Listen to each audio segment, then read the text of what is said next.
Assalamu alaikum. How are you? I am once again from Scholar Online Academy.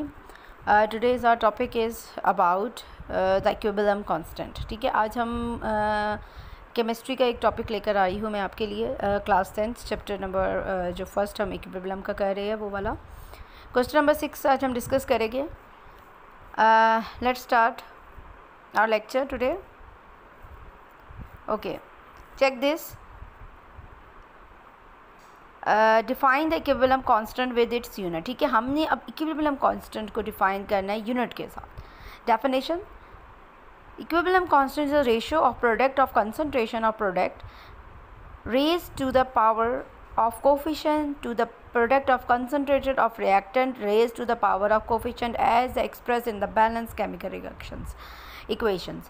It's mean कि जब हम एक equilibrium constant निकालते हैं, यहाँ पे आप ये चेक करेंगे कि जो इक्विलिब्रियम कांस्टेंट को हम के और सी से डिनोट किया हुआ. ठीक है, ये इसका सैम्बल है कांस्टेंट का, हम सी लेंगे इक्विलिब्रियम कांस्टेंट. अब इक्विलिब्रियम कांस्टेंट का उनका ये मतलब है कि ये एक रेशो है. किसकी रेशो है? कि जिसमें हम देखते हैं product of concentration of product raise to the power of coefficient, यानी कि जहाँ पे प्रोडक्ट रेज होती है और रिएक्टेंट रेज होता है, इन दोनों का जो है ना वो रेशो आ जाता है. इट्स मीन कि हम प्रोडक्ट का देखते हैं कि product of concentration of raise to the power of coefficient. ठीक है, उसकी पावर ऑफ कोएफिशिएंट जो थी किस तरह उसमें प्रोडक्ट रेज होता है, और इसी तरह किसमें रिएक्टेंट में पावर ऑफ कोएफिशिएंट में रिएक्टेंट रेज होता है. यानी कि product of concentration of reactant raise to the power of coefficient. Simple, आपने पहले प्रोडक्ट रेज कर देना, देन आपने इसको रिएक्टेंट रेज कर देना. It is conventional to write the product as numerators and the reactant as a denominator. अब हम मैथ्स में यही पढ़ते आ रहे हैं कि न्यूमेरेटर्स क्या होते हैं, डिनोमिनेटर्स क्या होते हैं. कि जो ऊपर वाला जो हमारे पास जो सब्सटेंस होता है या हमारे पास नंबर होता है तो हम उसको न्यूमेरेटर्स कहते हैं, और जो नीचे वाला होता है हम इसको क्या कहते हैं, डिनोमिनेटर. सो यहाँ पे knowing the balance chemical equations for reversible reactions we can write the equilibrium expressions. अब इस तरह हम इसको इक्विलिब्रियम इक्वेशंस में हम लिख सकते हैं कि हम न्यूमेरेटर को ऊपर लिखेंगे और डिनोमिनेटर को नीचे लिखेंगे. The balance chemical. Okay, thus we can calculate the numerical value of constant के, यानी कि इक्विलिब्रियम कांस्टेंट को हम इजीली फाइंड आउट कर सकते हैं by putting the actual equilibrium concentration of the reactants and product in equilibrium expressions. For example, हम next देखें कि हम इसको कैसे factors affecting the value of constant निकालते हैं. कि द वैल्यू ऑफ कांस्टेंट जो इक्विलिब्रियम है depend only on temperature. It does not depend on the initial concentrations of the reactants and product. It's mean कि ये टेम्परेचर पे सिर्फ depend करता है, ना कि जैसे हम इसको देखते हैं कि जी उसकी इनिशियल कंसंट्रेशंस रिएक्टेंट के प्रोडक्ट्स की क्या निकली है. उस पर ये डिपेंड नहीं करता कि हम जब रिएक्ट करते हैं या और प्रोडक्ट निकालते हैं उसमें हम इनिशियल कंसंट्रेशन उसकी देखते हैं, उस पर डिपेंड नहीं करता, बल्कि ये डिपेंड करता है कि टेम्परेचर क्या है. यूनिट ऑफ कांस्टेंट इक्विलिब्रियम देख लो. Equilibrium constant equilibrium has no unit in reactions with equal number of moles on both sides of reactions. It's mean कि इक्वल नंबर ऑफ मोल होते हैं दोनों तरफ.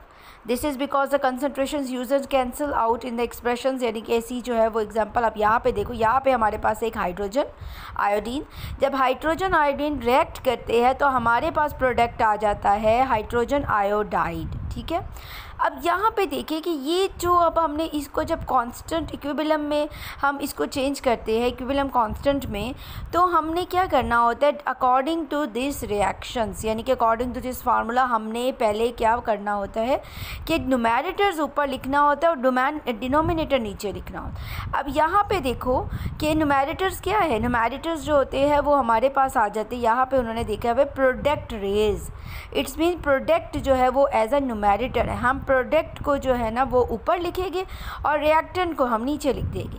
यहाँ पे प्रोडक्ट हमारे पास आ गई है हाइड्रोजन आयोडाइड. ठीक है, ये वाली. इस हाइड्रोजन आयोडाइड को हमने लिख देना है ऊपर हाइड्रोजन आयोडाइड, और यहाँ पे जो हमारे पास रिएक्टेंट था हाइड्रोजन एंड आयोडीन हम इसको नीचे डिनोमिनेटर की जगह लिख देंगे. ठीक है, जब हम यूनिट्स निकालते हैं तो यहाँ पे हमें पता है कि मोल डेसीमीटर सबका यही होगा. यहाँ पे ऊपर जब मोल डेसीमीटर स्क्वायर में, क्योंकि यहाँ पे देखे ना स्क्वायर आ रहा है ना, यहाँ पे हमने जब उसको बैलेंस किया तो यहाँ पे 2 था, जिसकी वजह से क्या हो गया कि इस 2 को हमने ये स्क्वायर में ले लिया. अब यहाँ पे जब 2 होगा, नीचे भी 2 मोल डेसीमीटर है, ऊपर भी 2 मोल डेसीमीटर, तो आपस में ये कट जाएंगे सारे, जिसकी वजह से हमारे पास यूनिट इसका आ जाएगा नो यूनिट. ठीक है। इसी तरह एग्जाम्पल अगर हम नेक्स्ट देखते हैं फॉर रिएक्शंस के लिए in which the number of moles of reactant and product are not equal in the balance chemical equations. For example देखो, अब यहाँ पे नाइट्रोजन एंड हाइड्रोजन, जब नाइट्रोजन और हाइड्रोजन कंबाइन होंगे तो क्या होगा, यहाँ पे हमारे पास अमोनिया बन जाएगा जिसको हम कहते हैं NH3। NH3 हमारे पास क्या है, प्रोडक्ट को हम न्यूमरेटर में लिखेंगे। नाइट्रोजन एंड हाइड्रोजन हमारे पास क्या है, ये हमारे पास आगे रिएक्टेंट जिसको हम डिनोमिनेटर में लिख लेंगे। ठीक है।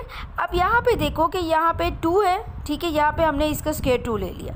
यहाँ पे हाइड्रोजन है और नाइट्रोजन और हाइड्रोजन। अब इस हाइड्रोजन के साथ हमारे पास क्या है, 3 है। इस 3 को हम उसका स्क्वायर क्यूब ले लेंगे, ये देखो 3 क्यूब आ गया। ठीक है।